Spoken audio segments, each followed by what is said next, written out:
বিনিয়োগ বাড়াতে আমেরিকান ও ভারতীয় ব্যবসায়ীদের প্রস্তাব গুরুত্ব দিয়ে বিবেচনা করা হচ্ছে জানিয়েছেন শিল্প ও বাণিজ্যমন্ত্রী খন্দকার আব্দুল মুকতাদির।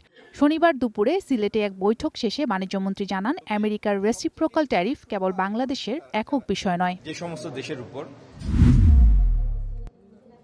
বাংলাদেশের সঙ্গে বন্ধুত্বপূর্ণ ও প্রতিবেশী সুলভ সম্পর্ক চাইলে ভারতকে অবশ্যই সীমান্ত হত্যা ও পুশিন বন্ধ করতে হবে, জানিয়েছেন প্রধানমন্ত্রীর রাজনৈতিক সহকারী রাশেদ খান। শনিবার দুপুরে ঝিনাইদহে এক অনুষ্ঠানে তিনি জানান, বাংলাদেশের সঙ্গে ভারতের সম্পর্ক হবে মর্যাদা ও পারস্পরিক স্বার্থ মূল্যায়নের ভিত্তিতে।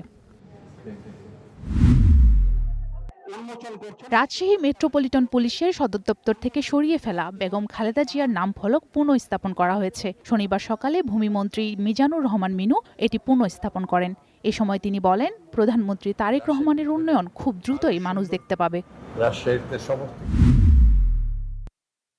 ৩০ জুলাই আমেরিকার ক্যালিফোর্নিয়ায় বুয়েটের সাবেক শিক্ষার্থী ডক্টর ইরফান আল হুসাইনের রহস্যজনক মৃত্যুর নিরপেক্ষ ও সুষ্ঠু তদন্তের দাবি জানিয়েছেন তার শিক্ষক, সহপাঠী ও শুভাকাঙ্ক্ষীরা। শনিবার দুপুরে বুয়েটে শহীদ মিনারে জাস্টিস ফর ইরফান আল হুসাইনি ব্যানারে এক কর্মসূচিতে এই দাবি জানান উপাচার্য ডক্টর একরামুল হক।